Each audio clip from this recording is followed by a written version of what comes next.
হ্যাঁ, ওয়াটার নেওয়া কমপ্লিট। এখন আবার হাইওয়ে রোড পার হয়ে যাইতে হবে ওই রাস্তায়। দেখেন কত গাড়ি চলতেছে। এটা এই দেখেন, এই হলো হাইওয়ে। এটা হলো হাইওয়ের পাশের রাস্তা, কিন্তু এটা হলো মেন হাইওয়ে।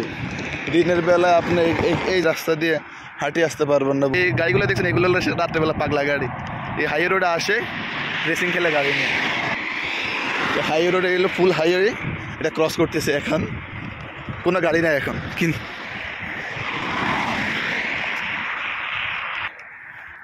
যাই হোক আলহামদুলিল্লাহ চলে আসছি আমার মোটর সাইকেলের কাছে।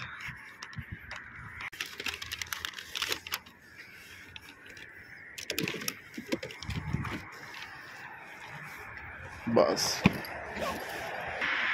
অর্ডার নেওয়া কমপ্লিট। এখন লোকেশনে দেখি কত মিনিট লাগে যাইতে। মাত্র 2 মিনিট। কিন্তু আমি যদি হাইওয়ে রোড ক্রস না করে ইউটার্ন করে যেতাম রেস্টুরেন্টে, তাহলে আমার প্লাস 2 কিলোমিটার রাস্তা আরও বাড়তি ঘোরা লাগতো, আবার হয়তো বা 2-1 মিনিট বেশিও লাগতো। কিন্তু ইউটার্ন না করে রিস্ক নিয়ে হাইওয়ে রোডের উপর দিয়ে চলে গেছি, তাই আমার টাইমও কম লাগছে, কিলোমিটারও বেঁচে গেছে। আলহামদুলিল্লাহ কাস্টমারের বাসায় চলে আসছি। এখন কাস্টমারের অর্ডার কাস্টমার কাছে বুঝিয়ে দিয়ে অর্ডার ড্রপ আপ করে দিব। ওকে, আল্লাহ হাফেজ।